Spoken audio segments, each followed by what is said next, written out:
up, guys? Welcome to the Never Sell Out Podcast, Episode One. Even though technically this is our Episode Two, but the first stream kind of went to hell. I'm Nick.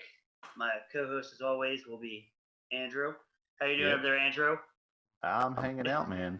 Just loving all this technology stuff. It makes me feel happy on the inside.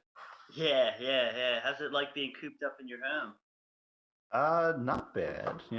We make it comfortable here, and definitely have a lot of things going on. How about yourself?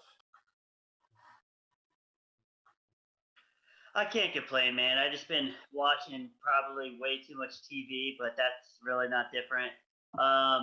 Eating a little, probably too much, so I'm definitely gonna have to do some workouts pretty soon.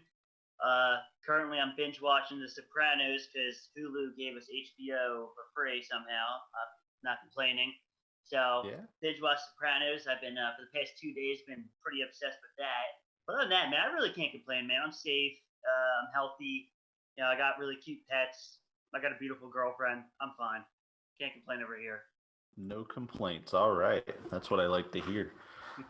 So for those of you, of the 6 people that joined us last time and didn't see the intro, and everyone else who hasn't seen what we're all about over here on the Never Sold Out podcast, essentially, we're just 2 dudes like talking about random things, and our vision with this is it goes where it goes. And if you want to listen, if you want to interact in chat, if you want to talk to us while we're live, that's fine. If you're listening after the fact and you're just listening to the podcast on YouTube or whatever other services it may end up on, some of them are more difficult than others.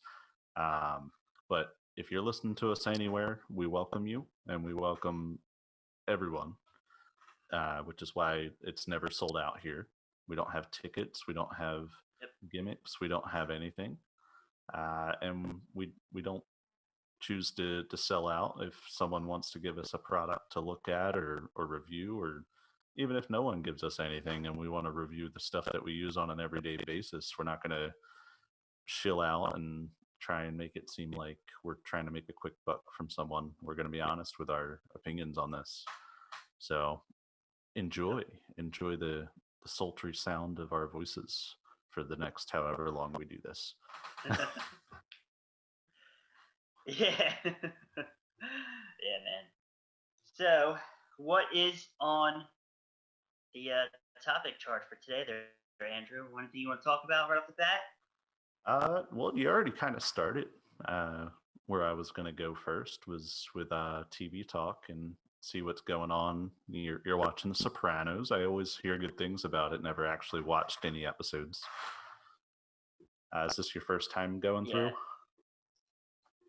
Yeah, so I remember when I was a kid, my dad was real into it. And I remember walking in on a few scenes, and I was never allowed to watch it because at the time, it was like 1999 when it first came out, and I was in first grade.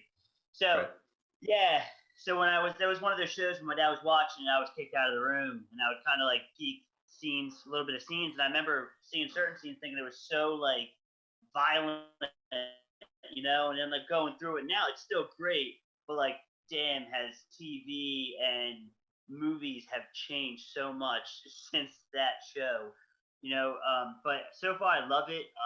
I love mafia movies, like Goodfellas is one of my favorite all-time movies. One of my favorite movies of all time. Casino, The Irishman just came out last year. Fantastic movie. So sometimes it's kind of cool to watch some of those type of films and to have a TV series where it's like kind of like an ongoing story, like one of the other shows I really love is The Walking Dead, and watching movies like Night of the Living Dead and Dawn of the Dead, it's kind of one of those things. It's like, what if the story didn't end, and you got to see a continuation? So that's kind of like what Sopranos is for like the mob fans out there. It's like the story that this doesn't end. It's nice. So far, I just finished the first season last night. I started season 2, and I got to say, it's a fantastic show. I mean, it really is. I mean, I can't stop watching. Like, I was supposed to help clean yesterday, and I never got to that point. I just watched Sopranos. Yeah, we could just blame it on The Sopranos. It had nothing to do with the fact that you probably didn't want to clean to begin with. Yeah. Oh no, definitely. I definitely don't want to clean it again with for sure. Yeah. So that show, I mean, I'm sure half of you, thousands of millions of people out there have already seen the show, but if you haven't, Hulu, I think, has given everybody HBO. I don't know for how long, but I think it has obviously has something to do with probably COVID-19 and being shut in home. Right. So if you haven't, you never watched it, watch Sopranos. I mean, that show is fantastic. I'm only on season 2, and I'm blown away. And then another thing for anybody that's sitting at home, if anybody's a horror fan, I'm a diehard horror fan, and there's a site called Shudder, that's a streaming service, and they're doing a 30 days free with the promo code Shut In. So for anybody's interested in that, Okay. yeah, I was a Shudder subscriber previously. But I love Shudder. You know, they have some really good shows in there, like Creep Show, the new Creep Show. It's basically Greg Nicotero basically remade George Romero's movies, but made them into a TV show with a lot of original tales, and it's fantastic. So everybody's home right now, so take it all in, man. I got Hulu's got a ton of crap, but like Sopranos is my number one on there right now, and then for Shudder, Creep Show, I can't express enough how good that show is as well. It's a horror Yeah. anthology, so each episode is 2 half-hour stories, and they're fantastic. And Greg Nicotero is the man. He's like one of my favorite, I guess, artists working today. From his makeups, directing to writing. I mean, he's amazing. Yeah. No, that sounds awesome. Yeah. Sounds like you definitely have your plate full with shows and movies to watch. Meanwhile, I'm sitting here Yeah. Oh watching yeah, the same man. show for months now. Yeah, I actually just watched another friggin' awesome movie this week. It's called VFW. It's a horror movie that just came out, starring Stephen Lang from Avatar and Don't Breathe. And it's about these group of guys that are old war vets and sitting in their VFW, drinking some beer, and then this lady with this girl steals drugs from these drug addicts, and she ends up finding her way to the VFW, and it's basically like John Carpenter's Escape from New York meets Night of the Living Dead, and it's over the top. It's violent as hell. It's gory as anything, and it's so friggin' good. So again, anybody who's sitting home looking for something to watch, especially you horror fans out there, watch VFW. Okay. I can't express enough how good that movie was. That sounds intense. Dude, it was so good. Put it this way, I'm not trying to spoil anything, but Stephen Lang at one point shoots a dude with a shotgun, his whole body just explodes. It was awesome. I mean, That's my type of shotgun I was shot. just smiling the whole time. Yeah. I mean, it's just over the top. Like, any weapon you can imagine was used in this movie. It was so good. Right. So good. Okay. Yeah, so VFW, super over the top gore. Yes. And Stephen Lang, I mean, I don't know if anybody's an Avatar fan here, but he was the villain of Avatar, the general, and that dude's amazing. Such a good actor, and everything I've seen him in, he always knocks it out of the park, and he's just great. So just out of that alone, if you're a Stephen Lang fan, watch this movie, because he's also an executive producer on this movie. Oh, that's cool. I like when the actors get involved. Yeah. It shows that they have a bigger interest than just getting a paycheck. Well, that's kind of what stood out to me as the movie's going, and they're kind of giving the credits. I saw his name as executive producer, and right there, I was like, okay, well, he believed in the film. He had, right. He wants this film to do good, and he liked it enough to put his name on it twice. So, yeah, in that movie, I mean, the movie's amazing. It's probably, I mean, I haven't seen many movies this year because obviously a lot of movies have been getting rescheduled due to COVID-19, but like out of all the movies I've seen, that's probably my second favorite movie of the year, The Invisible Man being number one. So I can't express enough to go see the VFW. It's amazing. All right. I'm not even going to promise you that I'm going to watch it because you know me, I'm probably not going to watch it. I know. I did get Nico to watch it though. That was cool. I got our friend Nico to watch it. Okay. Yeah. And Nico's into that stuff too, right? He watches a lot of that. Yeah. Nico is definitely a horror fan, for sure. Probably not on the level as me. I'm pretty intense with it. But yeah, Nico's definitely a horror fan. He would definitely be more open to it than like you would. Right. Yeah, everyone's got their own thing. We're yeah, exactly. Getting excited over here because the new season of anime is starting back up, so we'll actually have stuff to watch. Any particular shows? So one of them already started up yesterday. It's Shokugeki no Soma, or Food Wars, as people might know it as. So just think of it, and this usually turns people off in the first episode, but think of like food, but like, so if you ever seen an anime, like a shonen anime, it's like it's usually like battle, like Dragon Ball Z is a shonen anime. So there's like these really intense battles, but think of that, but with cooking, like really over the top, really just absurd type of things going on, and a little bit of like it's not porn, but it's like close to. but it's funny because it's like the food is so good that people's clothes rip off. and that's one of Sounds like a great show. Yeah, that's one of the big anime that's out this season, that I watch at least. Cool. I actually go ahead. Sorry. No, and so this is the 5th season. So it's been on for a while, and it's actually wildly popular. Okay. I think a lot of people get turned off by like the first episode because it's a little weird, but then once they get into the main story is when you start to like get sucked in, and I liked it pretty much from the first episode.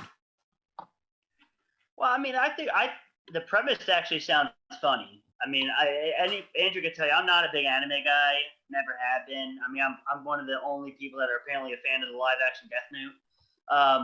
That just, I guess, shows you how not an anime fan I am.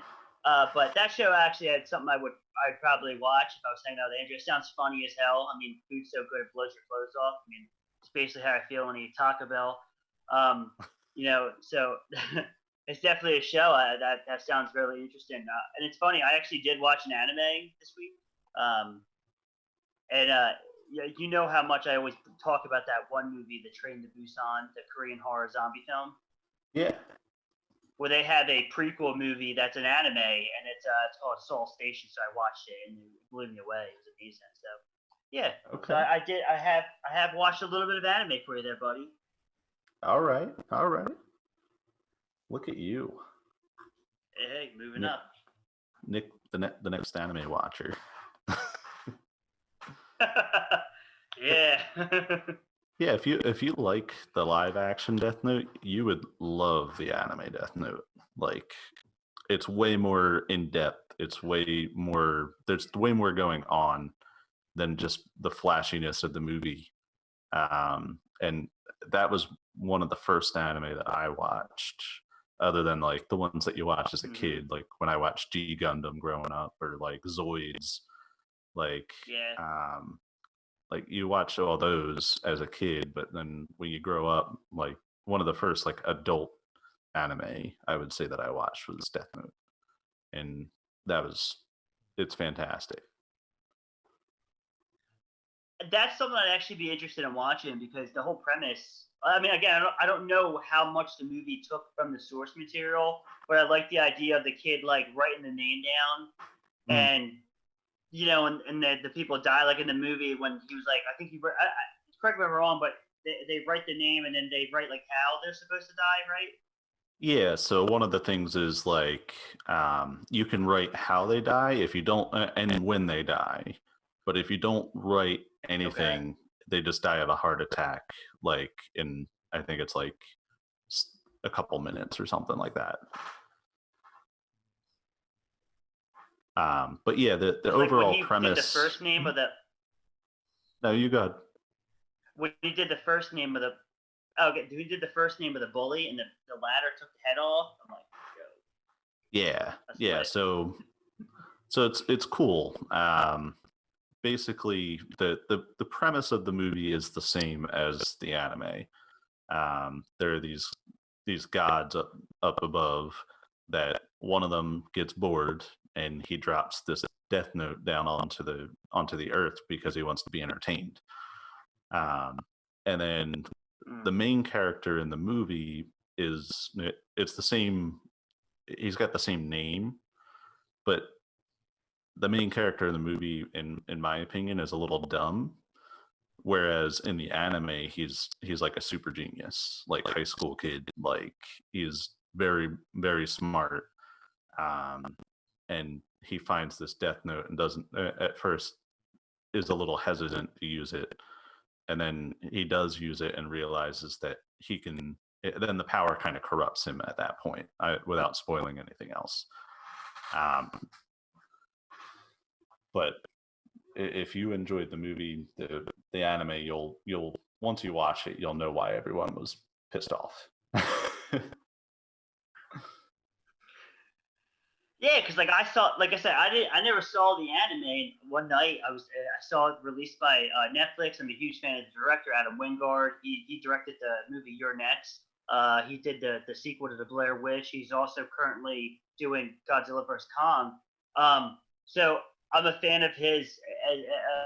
I'm a fan of his movies and director. So I'm like, oh man, I'm gonna watch this. I watched it, and I mean, I really liked it. And then I went to Andrew's house, and I was mentioning because they were talking about anime. I'm like, yo, you guys got to see Death Note. It's so good. And they all like gave me a look of like this utter disdain. Like, what? I'm like, they're like, well, I'm happy to see there's at least one fan out there. So apparently, I'm the only one out there that likes this movie. So Congratulations. and and it's like it's not even like I liked it a little bit. Like I really liked it like this whole time. No holding back there. You were just I was like so you know like what? happy with fantastic. it. Like yeah, I'm like, yo, I'm like, this is cool. William Dafoe's the demon. I'm like, all right, I can get behind this.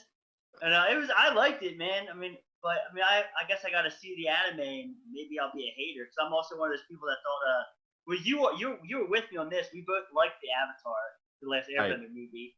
I did. We did, and then I did watch the cartoon, and I was like, all right, I get it.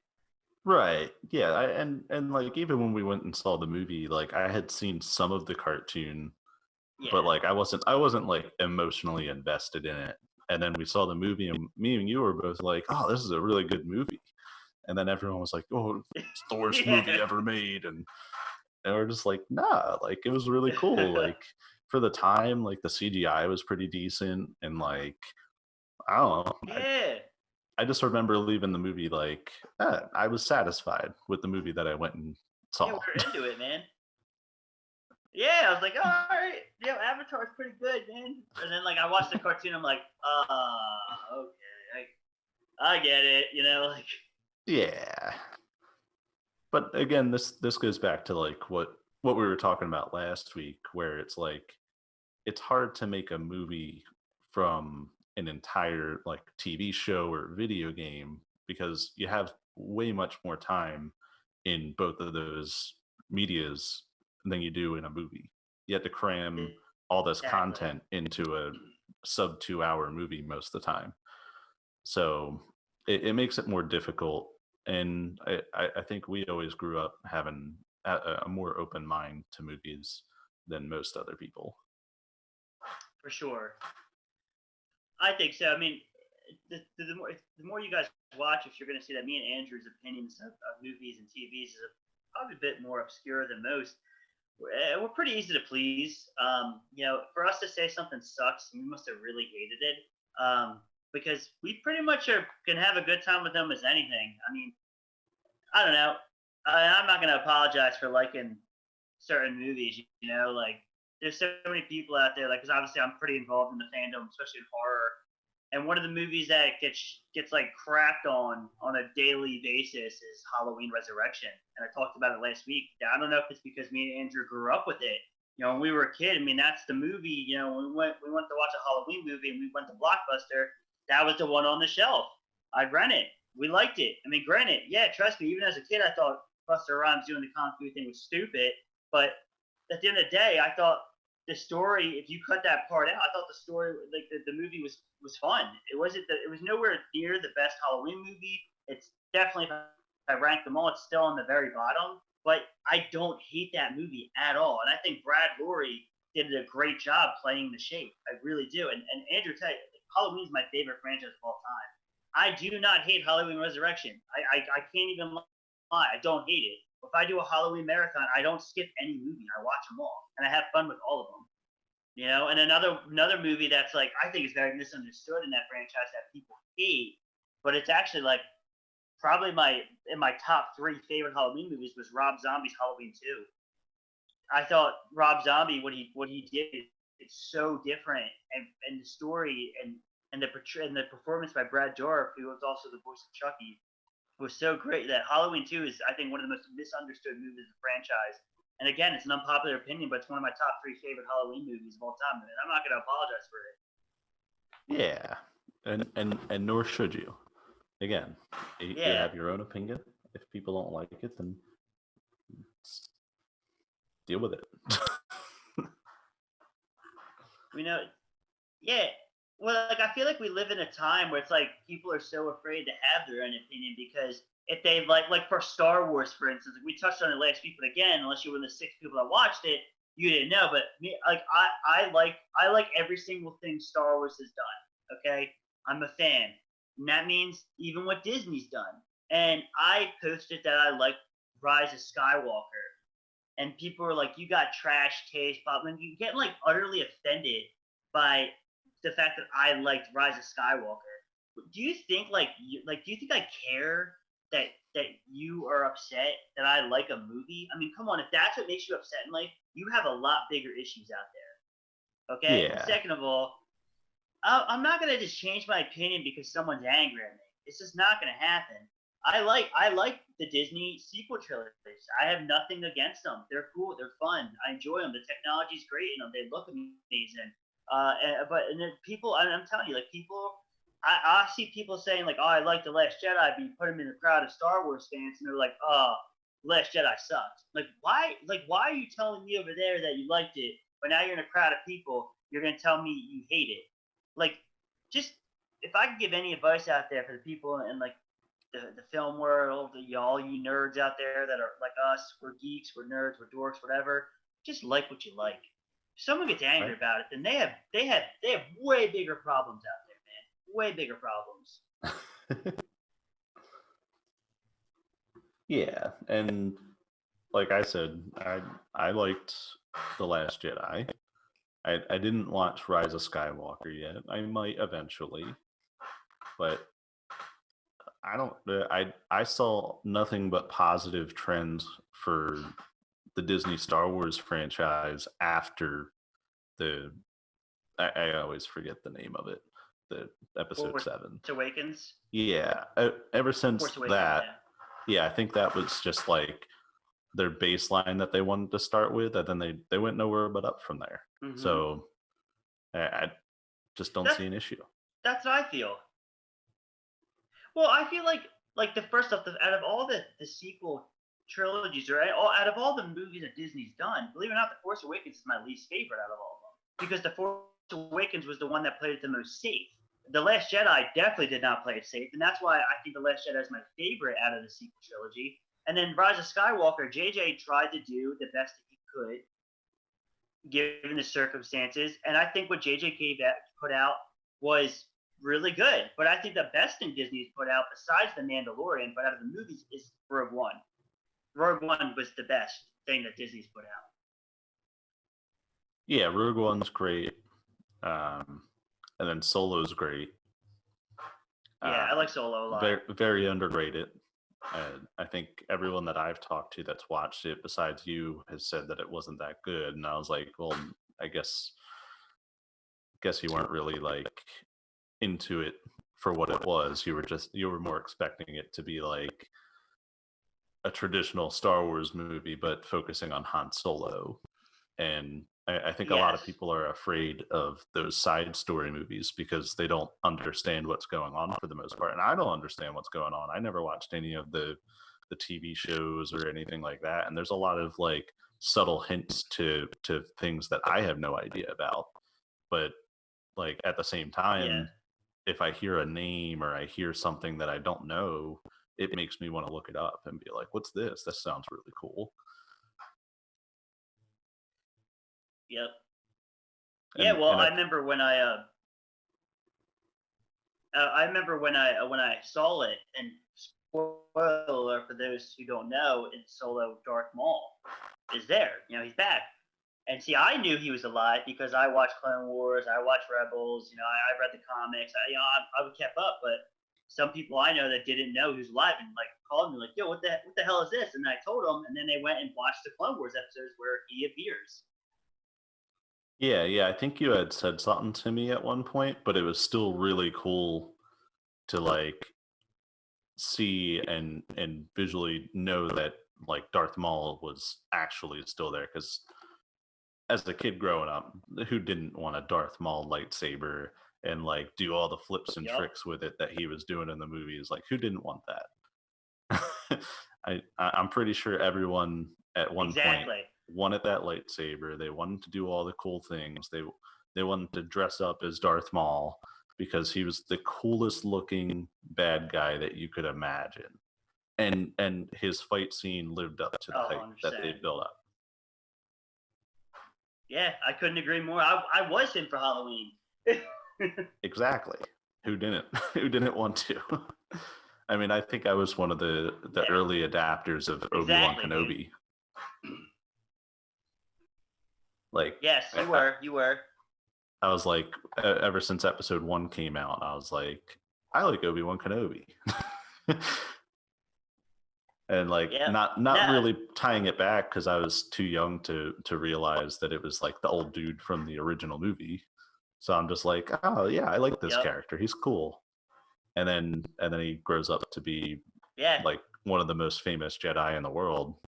And you're like, oh, okay. Yeah. Well, it's funny too, because like now it's like, you know, me and you, again, it could be the fact that we grew up with it, but like me and you have been a fan of the prequel trilogy forever since it came out, you know, since the Phantom Menace. And like now all of a sudden, like that, since people hate Disney Star Wars, they're all like, oh, the prequel trilogy was great. Oh, come on, people, because you were the same people riding my ass about liking friggin' the Phantom Menace like 5 years ago. So what the hell changed? Still the same movie. What changed? Right. You know, that's what I'm saying. Like, they're all the same people who are like, Jar Jar Binks ruined Star Wars. Yeah, I mean, come on, dude. Jar Jar Binks did exactly what Jar Jar Binks was supposed to do. He was for kids, okay? Unless you were a 5-year-old child, you were never gonna appreciate Jar Jar Binks. I'm sorry, it just wasn't happening. Okay, me as like a 5-year-old child or whatever, however old I was young. I had this friggin' toy. I even got the cup from KFC with his arm, you know. I like the Gungans, man, and I've never changed that. You know, I grew up with the Gungans. You know, that Gungan battle with the battle droids was fun. You know, whatever, dude. I don't care. If you don't like it, you don't like it. It was goofy, and it was meant to be goofy. Yeah. Exactly. Literally, George Lucas said his favorite Disney character is Goofy, and that's who he modeled Jar Jar off of. Right. It makes sense. And first all makes sense. You know what?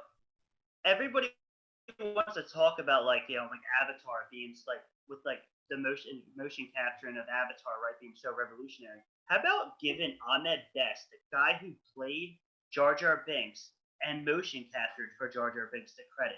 Because that came out way before Avatar. And Ahmed Best, he probably, if he was one of the first, if not the first guy to do motion capturing. And you know what ever talks about Ahmed Best about with his portrayal of Jar Jar Binks and the motion capture? And that had to have been difficult. And as far as I'm concerned, he nailed it. I don't care if people hate Jar Jar. He nailed it, man. With the technology that was given, he nailed it. Oh yeah. No, and I think that's something that we notice like now that we're like were older and were more adapted into realizing what went into making movies like years ago. Nowadays, you can make a Yeah. movie with 2 people on a green screen, and it will have Yep. high quality because CGI has advanced so much. But back then, it was like, this is insane. Like, how are they doing this? Yeah. Yep. And that's the thing. Like George Lucas got a lot of crap for doing the blue screen, at the time, and like not doing the practical effects. Because first off, do you realize how many practical effects he actually really did use in the prequel trilogy? It would probably blow most people away because everything was CG. He used a lot of miniatures. Like a lot of the things, like the pod racing scene, the stance was miniatures with what do they call it? The ear cleaners, like as Right. the fans. So like he used a lot of miniatures, but Star Wars has always been about pushing the technological envelope. Okay, George Lucas, when he made the original trilogy, the practical effects and the fact that he was able to accomplish what he did in the original trilogy, and it still holds up today, shows you that where the technology was there. And then he had the technology of doing CG and blue screen for the prequel trilogy, and as far as I'm concerned, he blew it away with that. And a lot of people hate on him, but it's always been about pushing the envelope. And that's one of the things. That was one of the criticisms of the sequel trilogy from George Lucas, was the fact that we have even better technology, and he didn't feel like they were using it enough. Yeah, and I mean, again, if people actually realized what went on behind the scenes for most movies, they wouldn't even be able to keep up because they don't understand. It's like there's a lot of moving parts when it comes to film. There's a lot of moving parts when it comes to TV. It's why most TV shows and movies aren't filmed in order, because it's very hard to film an entire movie in order, or a TV show in order, because you have different things that you can do at a certain point, and then you have to wait for the right scenarios to show up again later on. So it's just, I don't know. I've never found, like, I think there was maybe like one movie that I complained about the quality of, like, the CGI or something like that, because, and I can't even remember the name of it. That's how much I cared. But it was just like, I don't know. Most of the time, if I have complaints about something, it's because of the story. It's because of the actors. Like, the actors didn't do a good job. And it's like, and you can always tell when an actor doesn't do a good job. Like, it's very obvious.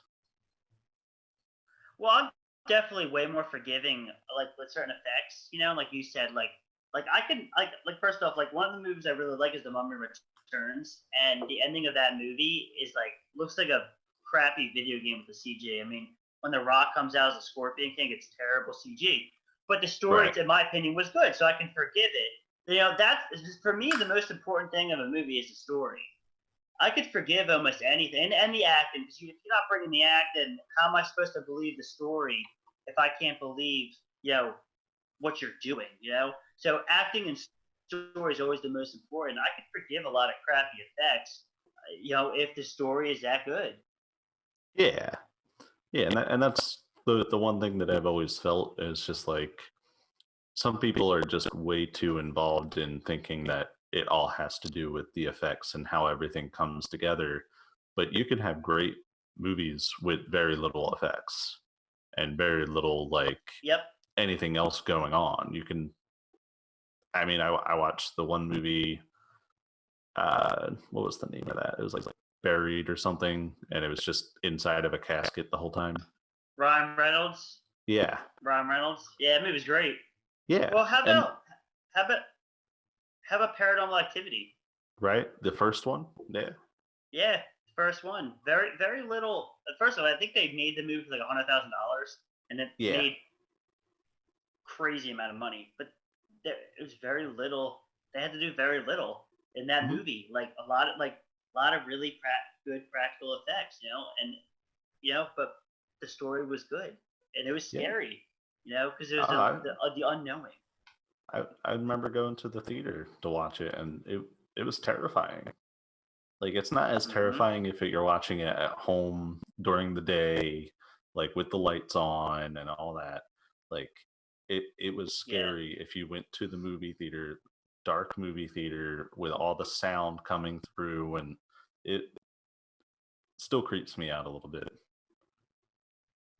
Yeah, that movie. That movie's such a classic, and it's like a shame, like not to criticize the franchise, but that movie was so good, and then like they just and I would do the same. The movie made a ton of money, so they want to franchise it out, but the quality of the films definitely got, they went away from the simplicity after a while. Yeah, and I feel like they thought that they had to explain what was going on and why these people were being haunted this whole time. So they went into this like crazy, like, what was it, like some witch Yeah, story or something? Yeah. Like, I stopped yeah, watching and after a that's what I'm couple. saying. Yeah, like I don't blame. Yeah, I have two. I think I've only seen like the first like three, maybe. But like with me, like what I would have done with that franchise, because trust me, like that you don't make that much money and not do a sequel. You do. But what I would have done was I would have probably made it more of an anthology, like different ghost stories, and not follow the same path, because that's the problem. Was I didn't want to learn about the entity. I just didn't. That was what's made it scary. I didn't want to learn about the girl's backstory, because again, that's what made it scary. Like why is this ghost haunting her? Why did it go to the childhood? It's the unanswered questions, and it is what made it so good. So like personally, what I would have done was I would have made it an anthology. Where I would have done different families or different people with different paranormal activities going on wherever they're at, because again, you're not expanding on what the entity was. And that, Right. like to you know what I mean, like because after a while it just starts to look like a cash cow. Like you're just making the money. I mean, you're just making a movie just for the money. Which again, obviously every movie is made to make money, but you should also make the movie because you believe in the product. Yeah. Yeah, and again, I guess that goes back to the whole premise of this podcast is some people have different beliefs on what they want to do and how they feel their creative direction is going to go, because again, sometimes you just want to make some money. So um Yeah, that's true. and I don't know how the story turned out for this one movie. I can't remember the name, and that's why you're here, because you're good at remembering the movies. Uh, it was the one movie where, Thank you. like, yeah, yeah, it was the little kid was having, like, he would go into like this dream world type of thing, and uh, there was like this demon, this old lady. Insidious. Yeah, yeah. Insidious was good, and I think I saw the first two. Yeah, I've seen all four. Okay. Did they kind of Yeah, go and off the actually, rail? I mean, kind of.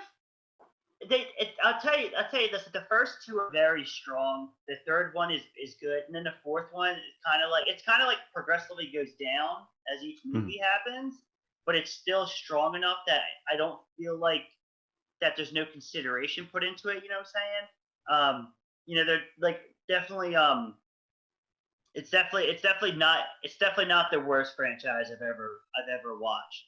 Like I still enjoy my own all four movies. I actually just met at a convention the guy who played the woman in black in the first movie. Okay, Yeah, he was a cool that's dude. cool.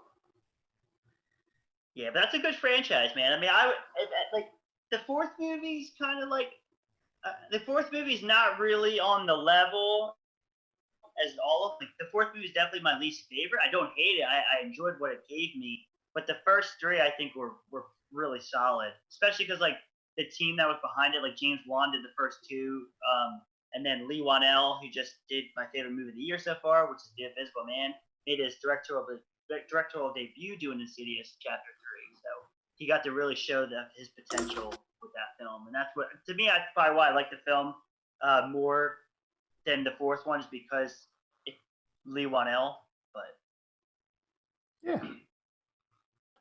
No, I just was I know I watched the first two and the story was really good for those Yeah. and just never knew where they went with it. I knew that they made a couple more and that was kind of at the point where I stopped keeping up with movies.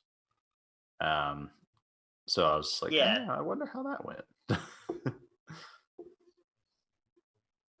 And Well, the cool thing is like if we're comparing that to like Paranormal Activity, like the cool thing is with that is at least it follows the character Elise, the psychic.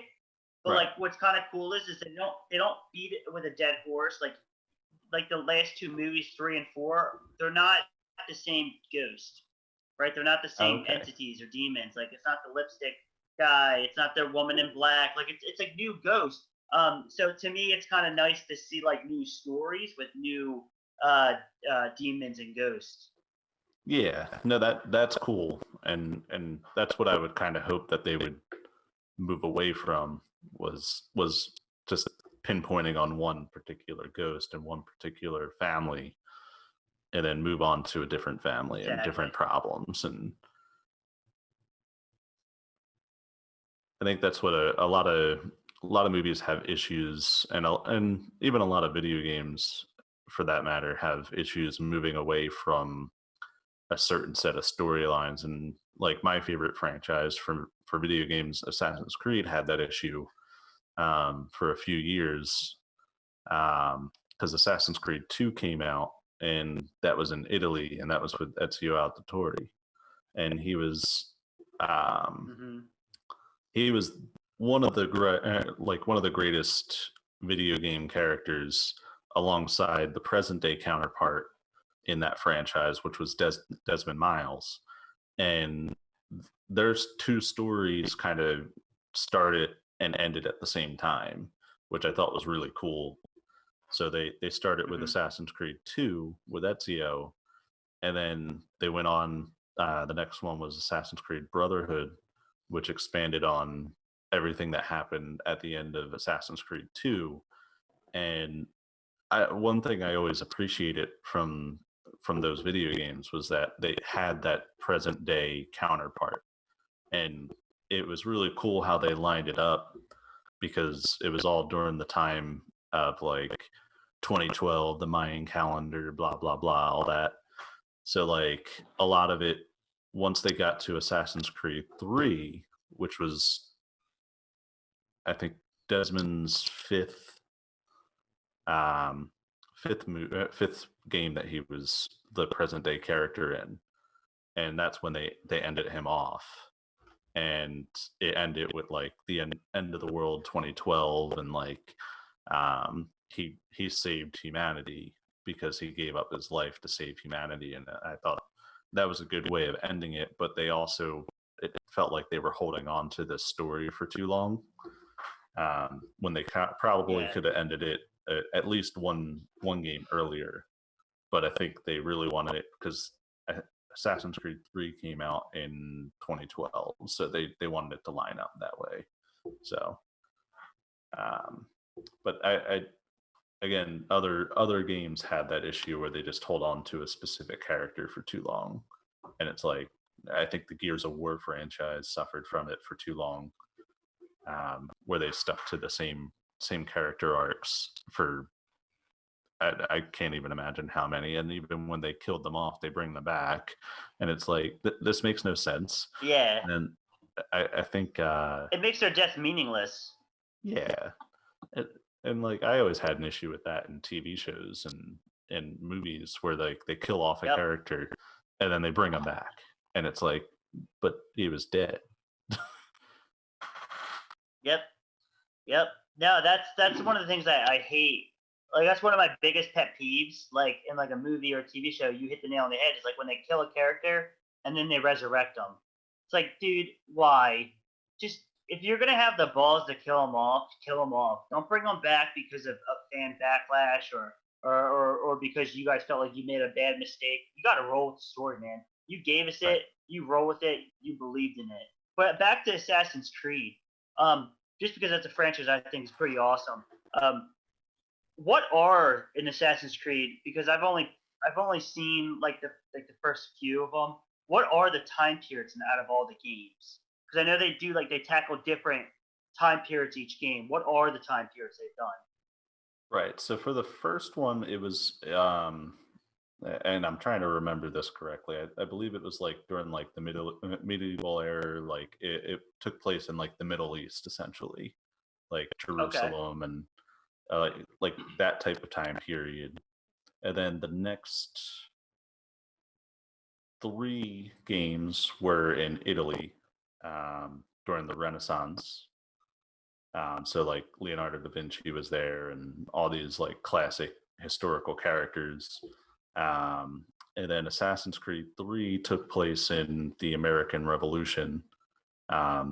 Your character was actually a Native American, and okay. Really cool. And it was just kind of like how his character actually influenced so many different parts of the American Revolution, and like it kind of like they always dance around like the actual history that occurs.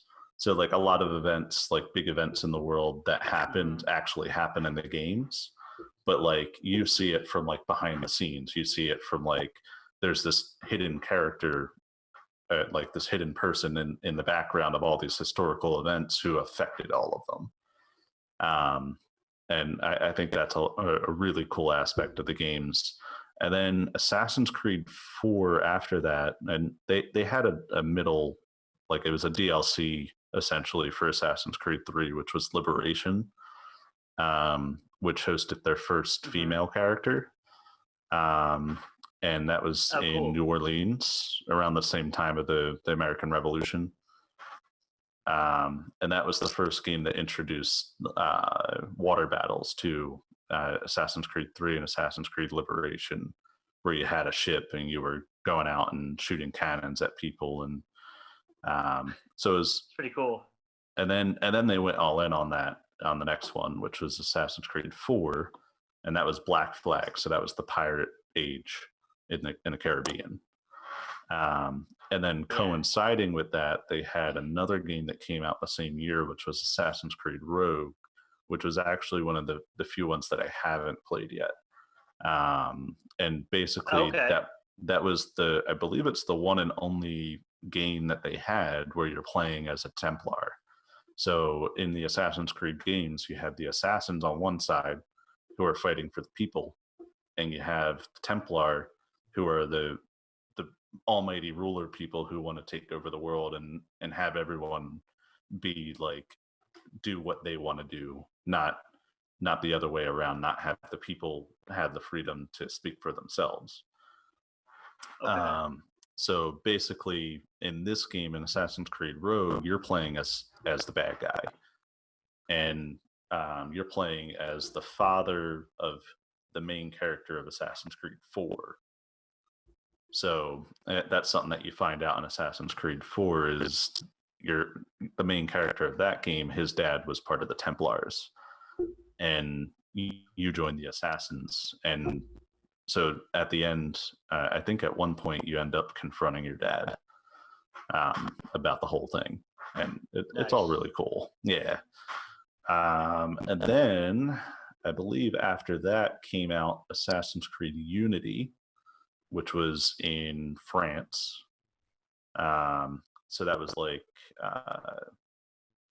the era like when they first like built the cathedral Notre Dame, and like you had it was during the French Revolution era. So there was a lot of civil unrest going on, and people were like going out on the streets just straight decapitating people just for the fun of it. So you were an assassin in that time period. It was a good time. Yeah, that's something that I strive to do on a daily basis, is go out and find people. And I don't think I could say that on Twitch, actually.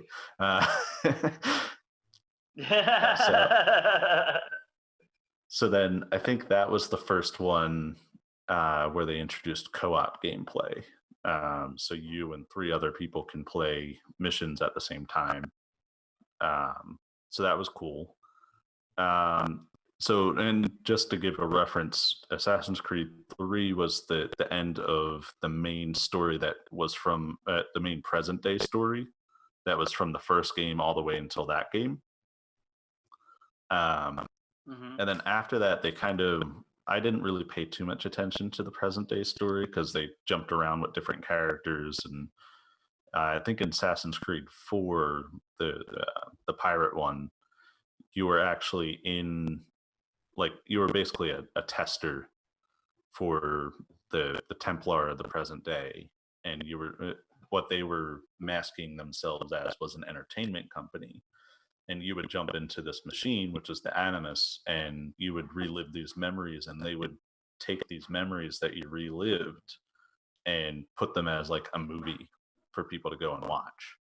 Okay. But at the same time, they're using your hard work to find these like hidden treasures from people that came before our modern day society. And so that was really cool. And then after that, you kind of jump around from character to character. So after Unity was Assassin's Creed Syndicate, which was the last game that I actually started playing and then I never finished. And that was in Victorian London era. So that was really cool. A lot of there was a lot of like steampunk aspects and like different things that they hadn't tried before. And I thought it was really cool. And you get to choose whether you want to be a male or the female character at the beginning. And then after that, there's only 2 more after that. So Assassin's Creed Origins, which I haven't played yet, but after playing Odyssey makes me want to play Origins. Origins took place in ancient Egypt. Cool. Because I never played it, I don't know what takes part in it, but I know it's in ancient Egypt, and that's cool. And now I'm on Odyssey, which is the final one. Like they're done after this? No, they haven't. I don't think they announced anything yet. It's been 2 years since Odyssey came out, and they haven't announced anything. They just keep on putting out DLCs for Odyssey, and if anyone in chat can correct me, then go ahead. But I don't think they announced anything yet. I didn't look into it, but I like Odyssey. It's the like ancient Greek. After the time period of the Persian invasion and everything. So 300. You get to meet like Socrates and like all these big name like historical people, like people that I can't remember their names because they're all Greek names. But it's a lot of really cool historical things. You see a lot of the different architecture and everything that's going on in the time period, and I just always appreciated that about Assassin's Creed games, is that they really just fully envelop everything that was going on in that time period and run with it. What time period would you like to see them tackle next? That's a difficult one because they've already tackled so many. I'd like them to go somewhere, and they kind of did in one of their side games that didn't really get a lot of attention, but go to like ancient China or like Japan or like anywhere over in Asia. They haven't really tackled that part of the world yet, and I think that's kind of where they're going next. But I think they should really tackle that cultural aspect next. I think it'd be cool if they did like the Civil War and the freeing of the slaves. Yeah. I think they touched on it a little bit, and they made like a little bit of a reference to it at the end of Assassin's Creed 3. But the issue then becomes, and this was an issue in Assassin's Creed 3 and even in Assassin's Creed Syndicate, is that now you're faced with the fact that you're becoming more involved with like modern weapons.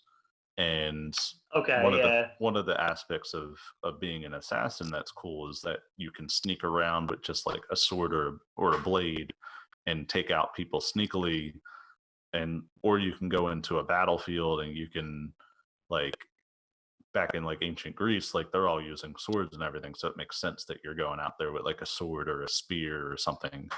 But then you're becoming like, okay, well now I'm in the Civil War, and people have like the Gatling gun and like all of these things that could just take you out pretty quick.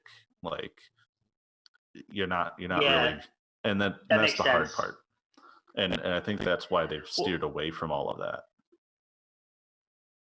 Well, if they go to Asia, I think it'd be cool if they tackle the Genghis Khan era. That's what I was thinking. Yeah, that'd be really cool. Now, out of all the games, what is your favorite, and what is the weakest in your opinion? Ooh, the weakest one. I'll start with that.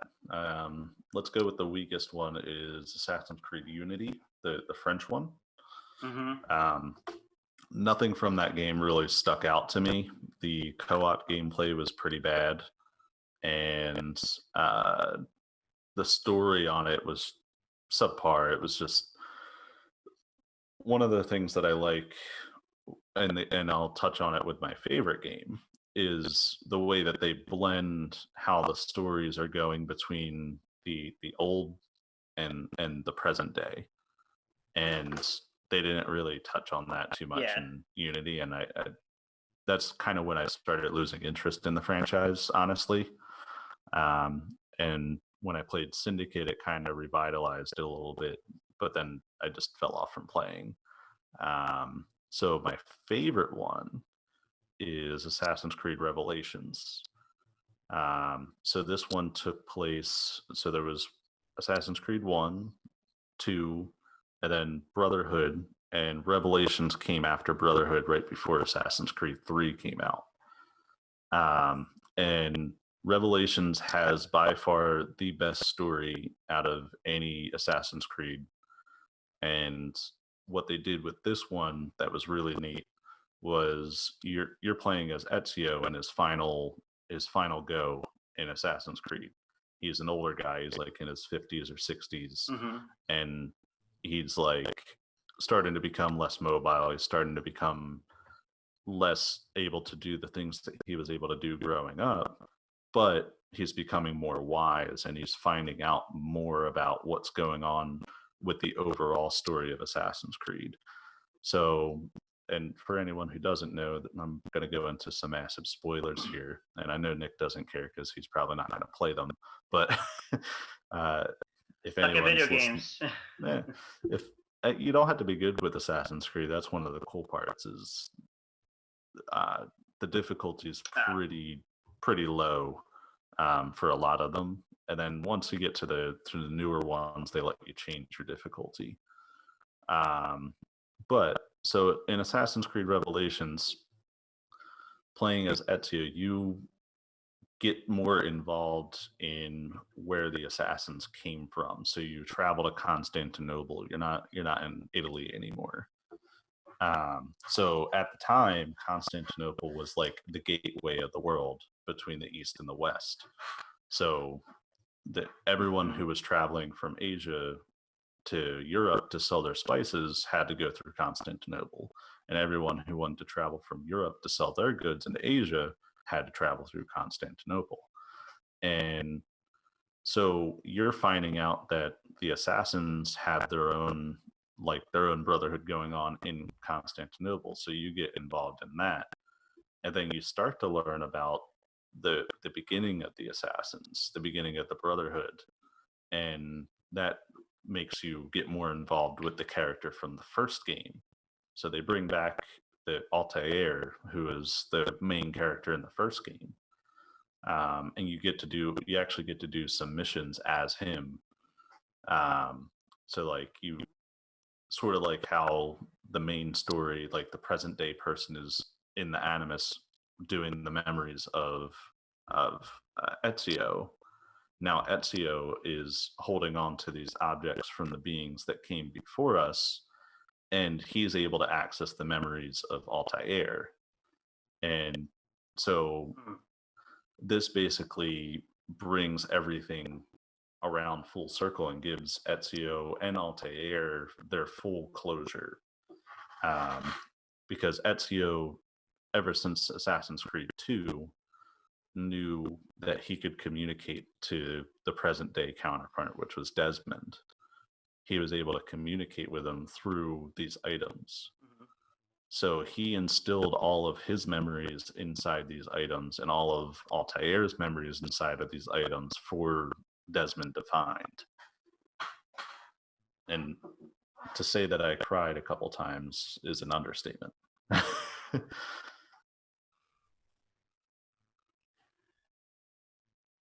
That's a good sign of a good story right there, man.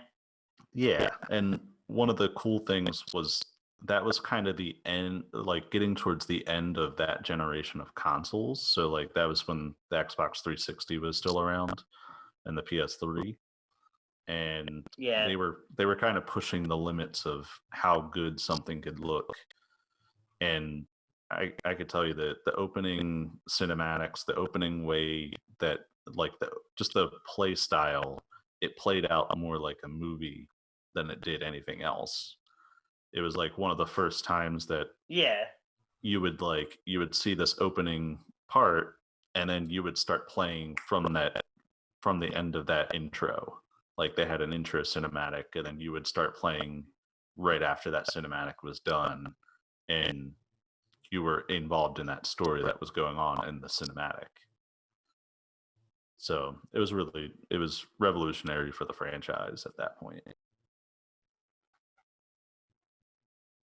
Sounds good, man. I mean, that's pretty cool. I thought you were gonna say Black Flag is your least favorite. No. Actually, I didn't like it at first, but I remember that.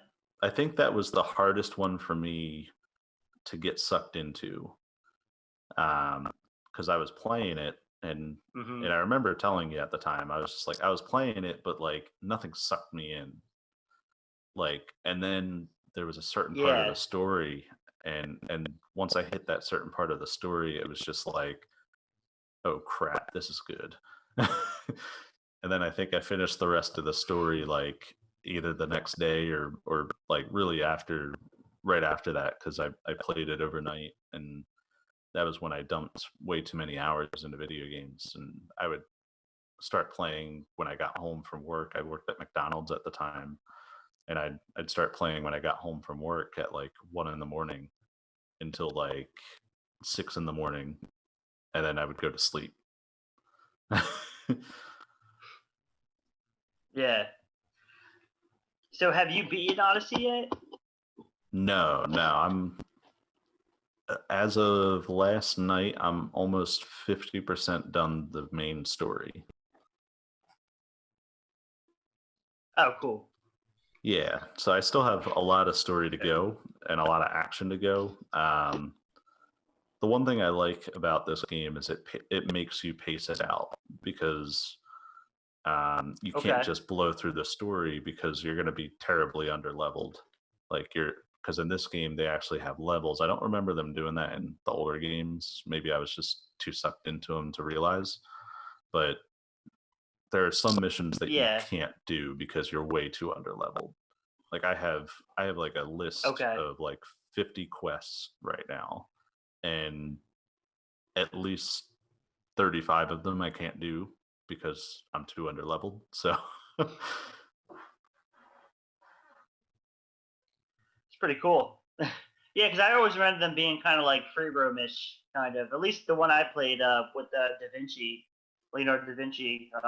That was like kind of free roam for the most part. Yeah, and the game is still a free roam style game, but they added in more RPG style. So like you get abilities and you rank up, and you have to get equipment and you have to upgrade your equipment, or you have to get new equipment, and it's a lot. Yeah, it sounds it, but it's definitely. I'm happy to see it's got your attention because it's been a little bit to hear you talk about Assassin's Creed. There's always like your thing in the day, and to see you kind of get it rejuvenated, and it's pretty cool. Yeah, and I found that I was like that, and like after I played it the first time, I was like, oh, I'm sucked in. Like, here I go again. Yeah, that's pretty cool, man. So, what do you think? We can end it here. What do you think? Yeah. I think I talked everyone's ear off about Assassin's Creed for too long, so. No, you're fine. You're fine. How long have we been going? For a little over an hour, right? Yeah. It's been about just barely over an hour. Really? Oh, cool. Yeah. Yeah. So normally, what we're gonna do is we're gonna probably do our podcast try to do about an hour and a half, maybe, depending on the days. And every Sunday noon, Twitch. Yeah. This is where we'll be. Come check us out. Feel free to give us a follow on Twitch.